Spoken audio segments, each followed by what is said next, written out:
আরাফার দিনের রোজা আমাদের সকলের রাখা উচিত, কিন্তু এই রোজা রাখতে গিয়ে একটা প্রশ্নের মুখোমুখি আমরা হই। সেটা হলো যে আমরা আরাফাতের দিনের রোজাটা বাংলাদেশে মানুষেরা কোন দিনে রাখবো? 9 তারিখে রাখবো নাকি 8 তারিখে রাখবো? আমাদের এখানে যেদিন 9 তারিখ, সৌদি আরবে সেদিন 10 তারিখ। আপনি 9 তারিখ রোজা রাখবেন নাকি 8 তারিখ রোজা রাখবেন, প্রচন্ড রকমের ভাই মতবিরোধ। এবং আরাফার রোজা কোন তারিখে রাখবেন? কারণ আসসালামু আলাইকুম ওয়া রাহমাতুল্লাহি ওয়া বারাকাতুহু। প্রিয় দর্শক, আরাফার রোজা আমরা কবে রাখবো? আরাফার রোজার ফজিলত সম্পর্কে আমরা অনেকেই জানি যে আমরা বাংলাদেশের মানুষেরা কোন দিনে আরাফার রোজা রাখবো এবং আরাফার রোজার ফজিলত সম্পর্কে আজকে আমরা জানবো ইনশাআল্লাহ। যে আমরা বাংলাদেশে 8 তারিখে আরাফার রোজা রাখবো নাকি 9 জিলহজ রোজা রাখবো, সে বিষয়ে কোরআন ও হাদিস থেকে আজকে আমরা জানবো ইনশাআল্লাহ। আজকে আমাদের বিশেষজ্ঞ প্যানেলে বাংলাদেশের বিজ্ঞ 4 জন আলেম রয়েছে। এই 4 জন বিজ্ঞ আলেমের কাছ থেকে আমরা জানবো যে আরাফার রোজা কবে, 8 জিলহজ নাকি 9 জিলহজ, বাংলাদেশ থেকে কোন দিন আরাফার রোজা রাখতে হবে, সে বিষয়ে আজকে আমরা জানবো ইনশাআল্লাহ। প্রিয় দর্শক, চলুন আমরা একে একে তাদের বক্তব্যগুলি শুনে আসি। আমরা শুরুতেই মুফতি মোস্তাফিজ রহমানের বক্তব্যটি শুনে আসি। আরাফার রোজা কোন তারিখে রাখবেন? আমাদের এখানে যেদিন 8 তারিখ, সৌদি আরবে সেদিন 9 তারিখ। আমাদের এখানে যেদিন 9 তারিখ, সৌদি আরবে সেদিন 10 তারিখ। 10 তারিখ কিসের দিন? রোজা রাখা হারাম কয় দিন? 5 দিন। সারা বছরে 5 দিন রোজা রাখা হারাম। যেদিন রোজা রাখলে গুনাহ হবে। এই 5 দিন রোজা রাখলে কি হবে? হারাম, গুনাহ হবে। সুতরাং এই 5 দিন রোজা রাখা যাবে না। এখন আপনি 9 তারিখ রোজা রাখবেন নাকি 8 তারিখ রোজা রাখবেন, এটা নিয়ে বাংলাদেশে কিন্তু প্রচণ্ড রকমের ভাই মতবিরোধ এবং ধাক্কাধাক্কি আছে। কারণ সৌদি আরবের সাথে মিল রাখলে আপনারা 10 তারিখ, মানে যেদিন এখানে 9 তারিখ সেদিন আপনার কি করতে হবে? ঈদের নামাজ পড়তে হবে, 10 তারিখ ধরতে হবে। আপনি সৌদি আরবের হিসাব করবেন না, করবেন কোন হিসাব? বাংলাদেশের হিসাব। সৌদি আরবের এখন যারা আছেন তারা বলবেন যে বাংলাদেশে যদি 9 তারিখ রোজা রাখা হয় তাহলে তো আমাদের দেশে 10 তারিখ হারাম রোজা রাখা। এই জন্য আপনাদেরকে বলি, আপনারা যদি 2টা রোজা রাখতে পারেন, অর্থাৎ বাংলাদেশের 8 এবং 9, তাহলে আর কোনো ঝামেলা থাকে না। জিলহজ্জের 9 তারিখ থেকে নিয়ে 13 তারিখ পর্যন্ত প্রত্যেক ওয়াক্ত নামাজের পরে তাকবীর বলার জন্য একবার তাকবীর বলাটা এটা আপনার উপরে আবশ্যক। সবাই আমার সঙ্গে সঙ্গে বলেন আল্লাহু আকবার, আল্লাহু আকবার, লা ইলাহা ইল্লাল্লাহ, আল্লাহু আকবার, আল্লাহু আকবার, ওয়ালিল্লাহিল হামদ। 9 জিলহজ ফজরের নামাজের পর থেকে নিয়ে 13 জিলহজ আসরের নামাজ পর্যন্ত। অনেক সময় ইমাম সাহেব ভুলে যাইতে পারে, ইমাম সাহেব মানুষ, রোবট না, ভুলে যাইতে পারে, হয়তো বা বলতে মনে নাই, তখন আপনারা পেছন থেকে ইশারা করবেন আল্লাহু আকবার, এটা আপনারা করবেন ইনশাআল্লাহ। বলেন ওলামাদের দ্বিমত আছে, এতে কোনো সন্দেহ নেই। আর এমন কোন মাসলা আছে দ্বিমত নেই? শতকরা 10টা মাসলা হয়তো ইত্তেফাক আছে, 90টা ইখতিলাফ আছে বা তারও বেশি। 5 ওয়াক্ত নামাজ ফরজ, ঠিক আছে, এতে দ্বিমত নেই হয়তো। 5 ওয়াক্ত নামাজ ফরজ, 5 ওয়াক্ত নামাজে কত রাকাত ফরজ? 7 রাকাত ফরজ। ইখতিলাফের ক্ষেত্রে যার যেটা মত, আলেমদের কথা বলছি, আপনি খেয়াল খুশি আবার মত পেশ করতে পারেন না সাধারণ মানুষ।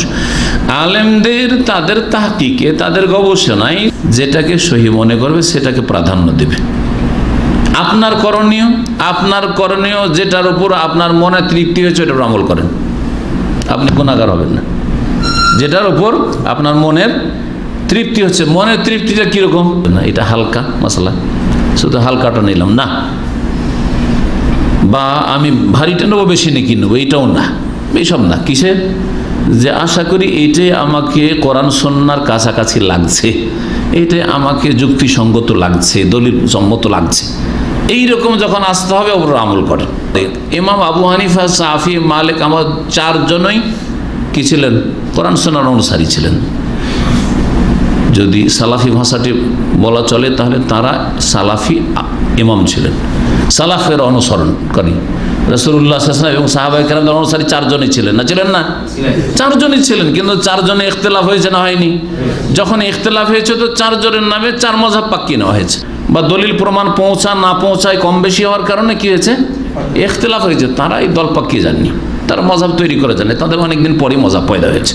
তাদের ওলামারা বলেছেন, শাহুল আলম মুহাদ্দিস দেহলভীর সাক্ষী দেখেন, হ্যাঁ, তিনি বংশগত হানাফি, কিন্তু সাক্ষী দিয়েছেন 4th শতাব্দী পর্যন্ত কোনো মযহাব মানামানি ছিল না। অথচ আবু হানিফা রহমতুল্লাহ, শাফি, মালিক, আহমদ তারা 2য় 3য় শতাব্দীতে তারা চলে গেছেন। আমাদেরকে মযহাব মানতে হবে না, আমাদেরকে কোনো একজন আলেমকে মানতে হবে না, জীবিত অথবা মৃত, বরং কোরআন সুন্নাহকে মানার চেষ্টা করতে হবে। এই ক্ষেত্রে এখন কোনটা আপনার কাছে ঠিক লাগছে দেখতে হবে।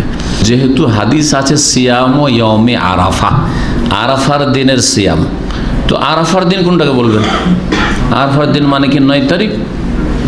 এখন এটা প্রশ্ন না। আরাফার দিন মানে যেদিন আরাফাতে হাজী সাহেবরা যান, যারা এইভাবে বুঝেছেন তারা বলছেন আরাফার রোজা মানে আরাফার দিন হাজী সাহেবরা আছেন ওই দিনের রোজা। সে আমি আরাফা, কারণ হাদিস আছে, চেষ্টা হাদিস আমল করা, ঠিক না?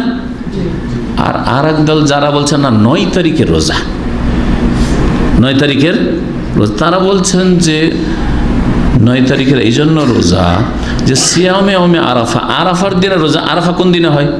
ওইখান থেকে আরাফা শব্দটা না নিয়ে তারা বলছে যে আমরা 9 তারিখে রোজা রাখবো। আরাফা তার 8 তারিখ হয় না।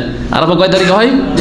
9 তারিখে। আমাদের হয়তো আরাফা হইল, হাজিদের আরাফার অন্য দিন আমাদের 9 হইল, কিন্তু আরাফার দিনের সিয়ামে ইয়মে আরাফা, ইয়মে আরাফাকে তারা ইয়মুত্তিসা ধরেছে। তারাও চেষ্টা করেছে যে আমাদেরটাই ঠিক, তাদের দৃষ্টিভঙ্গি সেটা। সুতরাং তারা বলছে যে 9 তারিখে রোজা আমরা রাখবো।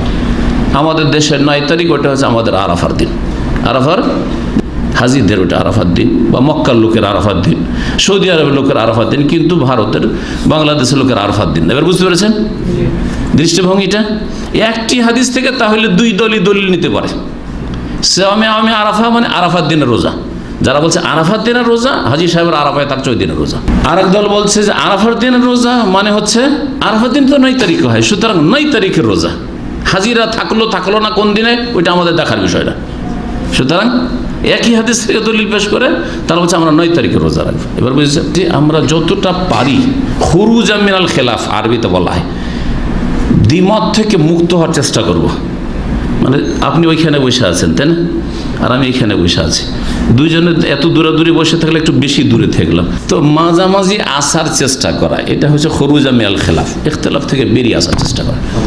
আরাফার দিন হাজী সাহেবের আরাফায় থাকছেন, ওই দিনটা রোজা রাখেন, কারণ ওই দিনটা ফজিলতের দিন। হাজী সাহেবরা এই ফজিলতের দিনে আরাফাতে কত নেকি নিয়ে যাচ্ছে।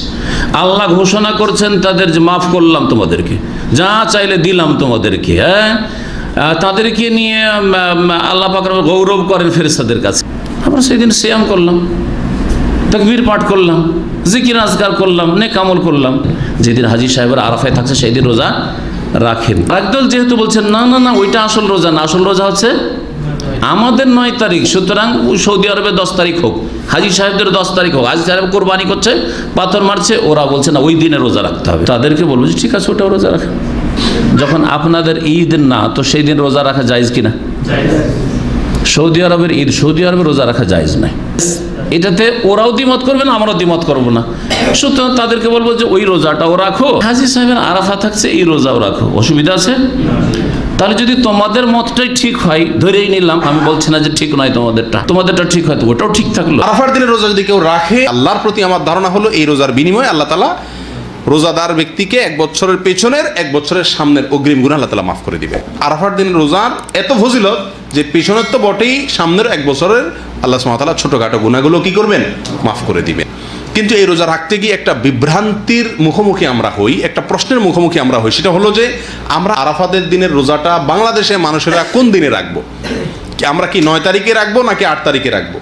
কারণ হাজী সাহেবরা আরাফাতে যেদিন অবস্থান করেন সেদিন আমাদের দেশে 8 তারিখ হয়। তো আমরা কি হাজী সাহেবরা আরাফাতের মধ্যে অবস্থান করছেন সেদিকে তাকায় 8 তারিখেই রাখবো, নাকি হাজী সাহেবরা সৌদি আরবে যেহেতু 9 তারিখে আরাফাতের ময়দানে অবস্থান করছেন, অতএব ওই 9-এর দিকে তাকে আমরা 9 তারিখে রাখবো? এটা নিয়ে একটা ধোঁয়াশা, একটা প্রশ্ন আমাদের ভেতরে কম বেশ আছে। এক্ষেত্রে ওলামায়ে কেরামের দুটি মত আছে, এবং দুইটা মতই গবেষণামূলক। এর কোনোটাই কোনো হাদিস থেকে স্পষ্টভাবে সমর্থিত না, বরং উভয় মতই যার যার বুঝ এবং গবেষণা লব্ধ। অনেক ওলামায়ে কেরাম বলেন আমরা হাজী সাহেবরা আরাফাতের ময়দানে যেদিন অবস্থান করবেন, পৃথিবীর সকল প্রান্ত থেকেই আমরা হাজী সাহেবদের ওই অবস্থানের, আরাফাতের অবস্থানের দিনেই কি রাখবো? রোজা রাখবো। এটাই হলো আরাফাত দিনের রোজা। সেটা আমার দেশে 8 তারিখ হোক 7 তারিখ হোক, দেখার দরকার নেই। এটা হলো অনেক ওলামায়ে কেরামের মত। অনেক ওলামায়ে কেরাম বলেন না, আমরা 9 তারিখে রোজা রাখবো আমাদের দেশে। সেটা হাজী সাহেবদের আরাফাতে অবস্থানের পরের দিন হয়, অর্থাৎ এদেশে সৌদি আরবে ঈদের দিন হয়, ওই দিন আমাদের দেশে 9 তারিখ, আমরা 9 তারিখে রাখবো। কেন? কারণ নবী করিম সাল্লাল্লাহু আলাইহি ওয়াসাল্লাম যে আরাফাতের দিনে রোজা রাখতে বলেছেন, আসলে 9 তারিখকে, জিলহজের 9 তারিখকে আরাফাতের দিন বলা হয়। আরাফাতের দিন এটা হলো শুধুমাত্র নাম। জিলহজের 10 তারিখে ইয়ামুন নাহর বলা হয়, জিলহজের 9 তারিখে ইয়ামে আরাফা বলা হয়। কিন্তু নবী সাল্লাল্লাহু আলাইহি ওয়াসাল্লাম আরাফার দিন রোজা রাখতে বলছেন, অতএব 9 তারিখে রাখবেন। এরকম একটা মত ওলামায়ে কেরাম বলেন। এখন আমরা কোন দিকে যাব? 8 তারিখে রাখবো নাকি 9 তারিখে রাখবো? আমি বলি যেহেতু কোনো মতের পক্ষেই সুস্পষ্ট কোনো হাদিস নাই, অতএব আমাদের জন্য সবচেয়ে যুক্তিসঙ্গত হলো দোনোদিন রাখা। জিলহজের 1 থেকে 9 তারিখ পর্যন্ত এর প্রত্যেকটা দিনই আমাদের কম বেশ রোজা রাখার চেষ্টা করা উচিত না। জিলহজের 10 দিনের চাইতে অন্য কোনো দিনে আমল আল্লাহ তাআলার কাছে বেশি প্রিয় না। এই জন্য ওলামা একরাম বলেন যে এই 10 দিনের প্রথম দিনগুলো, ঈদের দিন বাদে প্রথম দিনগুলো প্রত্যেকটা দিনই কি রাখা উচিত, নফল রোজা রাখা উচিত। আমরা যদি 8-9 আমাদের দেশের লোকেরা, তাহলে সেক্ষেত্রে সন্দেহাতীতভাবে আরাফাতের দিনের রোজা রাখা আমার হয়ে যাবে। আরাফাতের দিনে রোজা রাখলে রাসূলুল্লাহ বলছেন, আমি আশা করি যে আল্লাহ তাআলা আরাফাতের দিনে রোজার বিনিময়ে পূর্ববর্তী 1 বছর এবং পরবর্তী 1 বছরের গোনা ভুল ভ্রান্তিগুলো মাফ করে দেবেন। আমরা যদি পুরো 9 দিন রাখতে পারি আলহামদুলিল্লাহ, আর 9 দিন যদি নাও রাখতে পারি, তবে আরাফাতের দিনে অবশ্যই আমরা রোজা রাখার চেষ্টা করব। সাধারণত আরবি ভাষায় ইয়মে আরাফা মানে হলো জিলহজ মাসের 9 তারিখ। আবার ইয়মে আরাফা মানে যে দিনে হাজিরা আরাফাতে অবস্থান করেন। সাধারণত আমাদের দেশে যেদিন 8 তারিখ হয়, ওই দিনে আরব দেশে 9 তারিখ হয় এবং ওই দিনে তারা আরাফাতে অবস্থান করে।